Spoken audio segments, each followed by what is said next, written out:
উম্মত তুমি জানো না আমি যে তায়েফের পাথরের আঘাতে পুরা পিঠ চালনির মতো ঝাঁঝরা বানায় ফেলছে আমার? শোনো নাই তুমি? আমারে যে উহুদের ময়দানে দান দান শহীদ করে রক্তাক্ত করছে, তুমি শোনো নাই?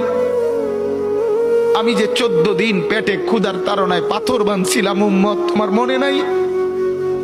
একবারও শোনো নাই আমার ক্ষুধার কষ্ট, আমার পিঠের ব্যথা, আমার দাঁতের ব্যথা, আমার কাঁধে 2টা কড়া ঢুকে গেছে? উম্মত, আমার ঘরে 3 মাস আল্লাহর নবীর স্ত্রী আয়েশা বলছে, আল্লাহর কসম উম্মত, নবীর স্ত্রী বলছে 3 মাস 3টা চাঁদ উঠছে ডুবছে, রাইনা হেলালান সুম্মা হেলালান সুম্মা হেলালান, 3 চাঁদ 3 মাসে নবীর 9 জন বিবির কারো ঘরে আম্মা জান আয়েশা বলে 1 ফোঁটা চুলায় আগুন জ্বলে নাই। মা আওকাদাত ফি আবিয়াতে রাসূলিল্লাহ নারুন, নবীর একজন বিবির ঘরেও আগুন জ্বলে নাই। আল্লাহর নবীর স্ত্রী আয়েশা একদিন বলছিল নবীকে,